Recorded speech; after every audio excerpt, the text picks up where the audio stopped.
Constraints are factors that limit an athlete's participation and involvement within an activity. They shape a learner's self-organizing movement pattern, cognition, and decision-making process.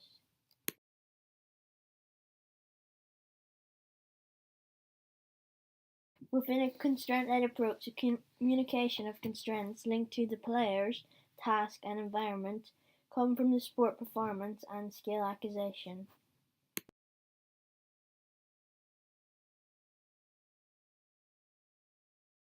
Constraints can be broken down into three groups, providing a coherent framework to fully understand how coordination patterns emerge during goal-directed behavior.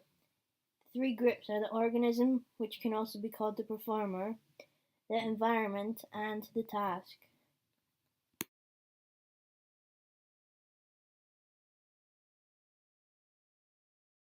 This diagram shows us Newell's 1986 model of a constraint-led approach.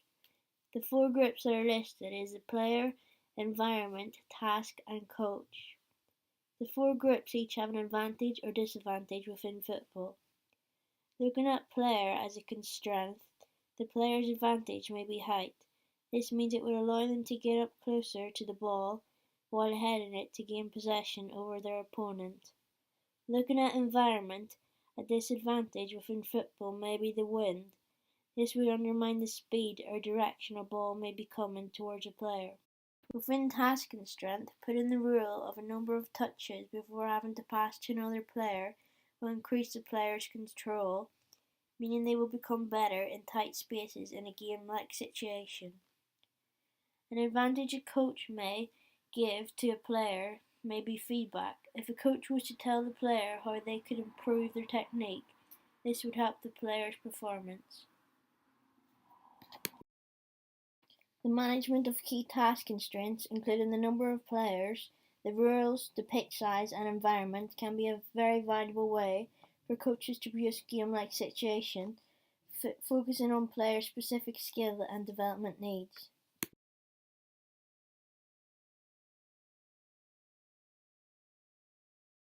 Constraints-led coaching looks at applying constraint to the session, which aims to improve skill acquisition in athletes.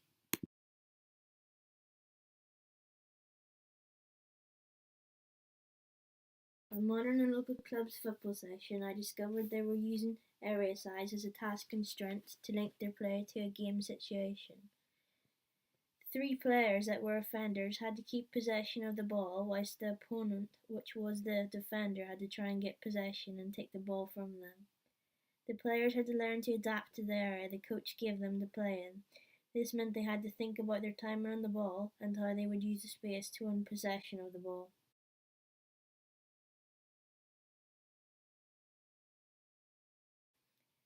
The coach found out using the 14 by 14 meter area as a task constraint in order to help with possession play and defending wasn't very challenging for the offenders because they had the space and also the time on the ball, which made it most difficult for the defender.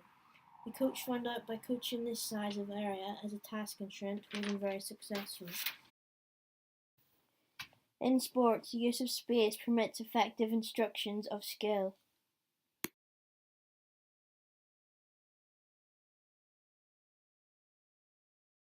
The effects of play area size on passing link to a task constraint. As you make the area of the playing field bigger, this means that players must adapt and think about their actions. They must also change their kicking movement, their accuracy, and speed of kicking.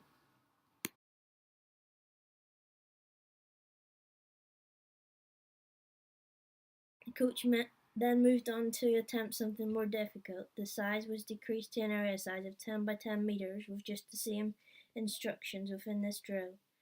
Inside this zone, the offenders had just the right amount of space to deliver the ball successfully. They also had the correct amount of movement time to deliver a strong pass. The defender within this area worked extremely well as they had a better chance of gaining possession of the ball.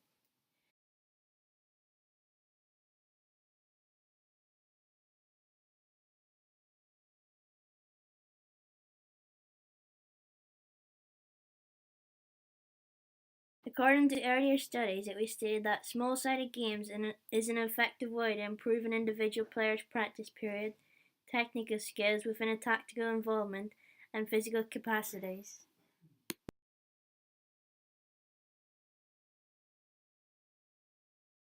Possession play can come from manipulating a task constraint, which may produce specific behaviors from players, leading to the development of tactics, technical skill, and strategy within a team and game-like situation.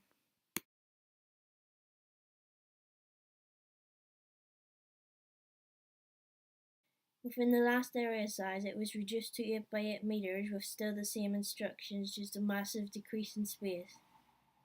Within this zone, players in a much narrow area, which meant defenders didn't have time to have too many touches on the ball and were limited to just one touch to attempt a successful pass.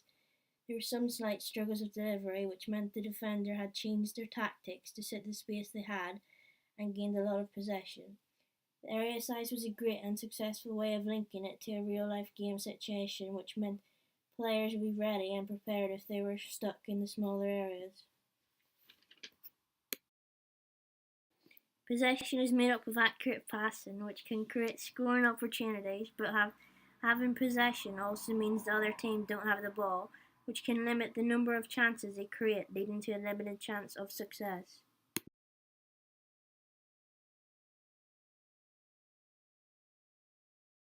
By adding another defender into the drill, this would facilitate better decision making of the players, as it would help them feel the reality of a real game-like situation. This would give them a better opening of space and help to understand the purpose of keeping the ball away from their defender and to be able to create a change of direction.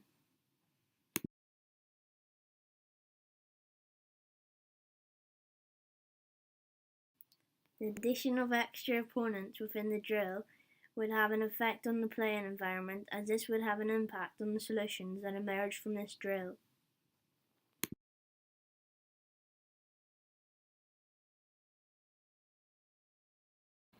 Was it beneficial making the area size smaller? In my opinion, I think it was very beneficial to the players to make the area size smaller, as you can see the effect size has on possession play, and link this to a game situation when they may be under pressure with the ball and have to think quick about the action they're going to make and attempt to deliver it successfully. Within the smaller size area, the defender has less space that they have to attack in order to gain the ball in their possession, which helps the defender change their tactics and think wider.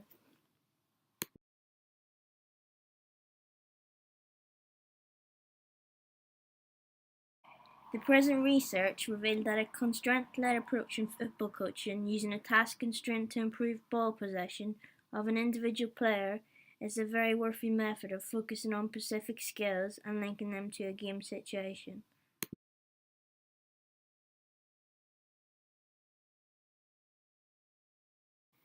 Although this was a great method, I failed to be able to relate this to a more game-based situation and have added more players so they can gain a feeling of space and timing, such as an 11v11 game. In my opinion, coaches should be encouraged to implement a wide range of constraints in training to help develop the player's skill, acquisition, and improve their performance in a game situation.